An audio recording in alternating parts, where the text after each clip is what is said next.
PEGI 18.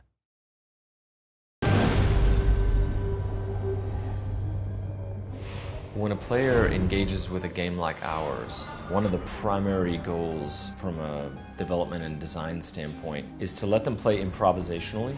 The way that we allow for so much player freedom, the play your way philosophy as we like to call it, is that your game will inevitably be a hybrid. All movements are linked. Everything has a purpose. It's all connected, you see.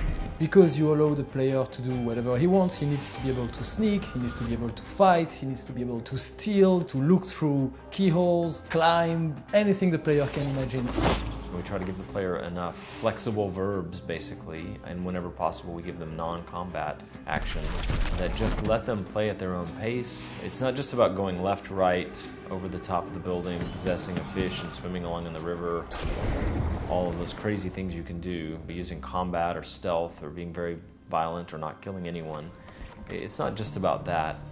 It's just the moment to moment, the feeling of when something happens as a direct result of your actions. It's your experience. For instance, we see players arriving in front of a firing squad in the street, and some of them just walk right past it. Some other people are like, is there loot to steal? And some other people approach it like morally, hey, what did these people do exactly? I think I'm gonna defend them.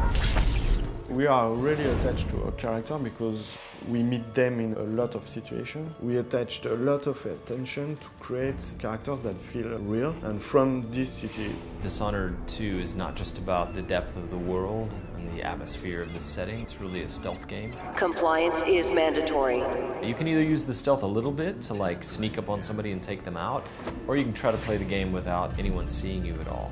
Clearly, stealth is a key pillar of Dishonored, and it's still, of course, a key pillar of Dishonored 2. For instance, Shadow Walk, you can take this like shadowy inky form and use it as a stealth power, but it can also be used to kill people. But we've added many more non-lethal options as well. Drop assassination was very popular before, but now you can land and knock them out. We've added a combat choke that allows you not only to like break out of combat and non-lethally subdue somebody, but you can also use it to drag them around, use them as a human shield, throw them at an enemy. So there are just many more options just in the basics of combat and subdual. I'm not sure I'd call it mercy.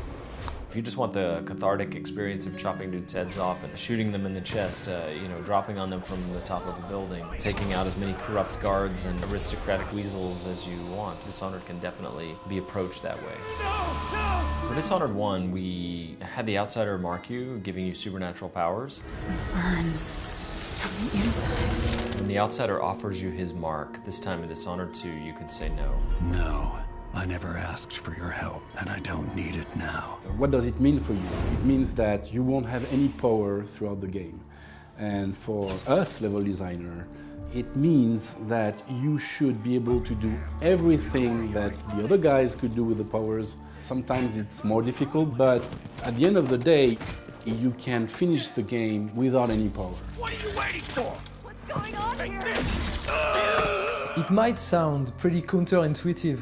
As a designer, you build all those like fun, original, sometimes very complicated to actually implement systems. And then you include in your game an option to, lock them away? Why? No. Whatever you're offering, I can make my own way. That's, I think, because we are confident that our core gameplay is interesting enough. And we are confident that the player who makes that choice wants that kind of experience. He wants to be a human being among human beings and feel like he's the best. Like he wants to be Batman and not Superman. We have players who play for the story, we have players who play because they have stealth simulation, because they think Emily's cool or Corvo's cool. Some players move through the game like a shadow without leaving anyone disturbed, and other players leave a big trail of blood and body parts.